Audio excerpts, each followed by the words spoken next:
পৃথিবীর এমন এক জায়গা আছে যেখানে বিশাল ভূমি, অফুরন্ত প্রাকৃতিক সম্পদ থাকা সত্ত্বেও মানুষ থাকতে ভয় পায়।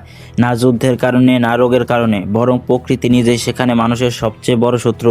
আজ আমরা জানব কেন কানাডার উত্তরের বিশাল অঞ্চল জনশূন্য, আর সেখানে গেলে একজন সাধারণ মানুষের জীবনে কি ঘটে।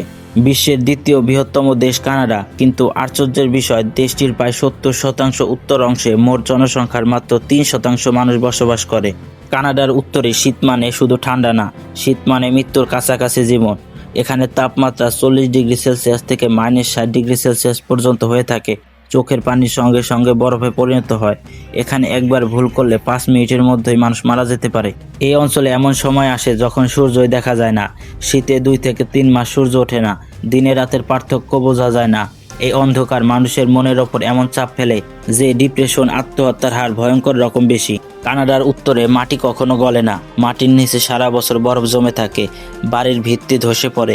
রাস্তা বানানো প্রায় অসম্ভব। একটু উস হলে পুরো শহর দেবে যেতে পারে। অনেক গ্রামে পৌঁছাতে কোনো রাস্তা নেই, শুধু বিমান অথবা শীতে বরফের রাস্তা। দুধ $10 থেকে $15, সবজি বিলাসিতা। এখানে বাঁচা মানে প্রতিদিন সংগ্রাম। এখানে মানুষ নয়, রাজত্ব করে বন্যপ্রাণী। অনেক এলাকায় বাইরে বের হওয়ার আগে বন্দুক নিতে হয় আত্মরক্ষার জন্য। এই অঞ্চলে আছে তেল, গ্যাস, খনিজ, বিশাল ভূমি। তবুও মানুষ কেন আসে না? কারণ জীবন ঝুঁকিপূর্ণ, খরচ বেশি, সুযোগ কম, একাকিত্ব ভয়ঙ্কর। কানাডার উত্তর আমাদের শেখায় সব জায়গায় মানুষের জন্য না। প্রকৃতির কিছু অঞ্চল এখনও মানুষের কাছে অজেয়। আপনি কি এই জায়গায় থাকতে পারতেন? কমেন্টে আপনার মতামত জানান। ভিডিওটি ভালো লাগলে লাইক, শেয়ার আর সাবস্ক্রাইব করতে ভুলবেন না।